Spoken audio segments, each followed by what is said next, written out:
مامجەلال هەروەکو لە ژیانیدا سەرکردەیەکی مێژوو بوو و دەبێ ئاکارەکانی و سیاسەتەکانی و هەڵسوکەوتەکەی لە مێژوودا بنووسرێتەوە و دەرسی لێ وەربگیرێ مەرجیشی بوو بە مەرجێکی مێژووی بەو پێشوازیە گەورەی هەر لە فڕۆکەخانەوە لێکرا تا ئەو تازیە گەورەی لە هەر چوار پارچەی کوردستان بۆی بەڕێوەچوو نیشاندەری ئەوەن کە ئەو جێگەی بەڕاستی لە دڵی میلەتایە.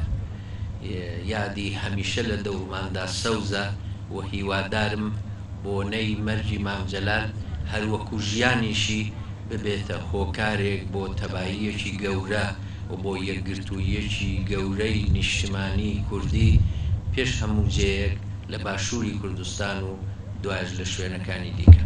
کەسێک بوو نەک هەر خەڵکی ئەم کوردستانی عێراقا و نەک تەنیا عێراقیش بەڵکو زۆرێک لە وڵاتانی دنیا داهاتن بۆ لای بۆ گیرروگرفتی بۆ چارەسەری گیرروگرفتی هەموو ئەم ناوچەیە.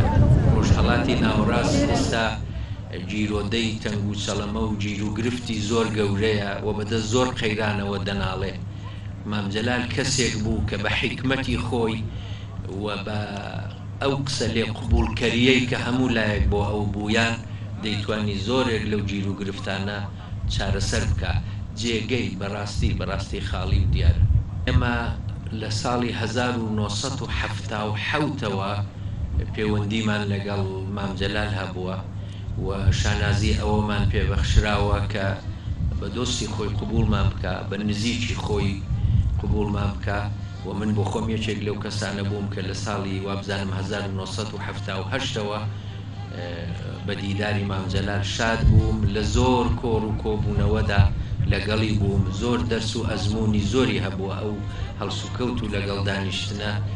مامجەلال هەم دیارە وەختی خۆی هەچەندی ئێمە توانیمان بێ درێخ یارمەتیمان کرد، بەڵام مامجەلال دەقات جوابی ئێمەی بە چاکەداوە، چون ئینسانێکی بەوەفا بوو، چون کەسی لەبیر نەدەچوو و چون زاکرەیەکی زۆر بەهێزیشی بوو، دۆستی هەر چوار پارچەی کوردستان بوو، خەمخۆر و پەرۆشی هەمویان بوو، لە وردەکاری هەر چوار پارچەی کوردستانی دەزانی و بەڕاستی خەمی بۆ هەمویان دەخوارد.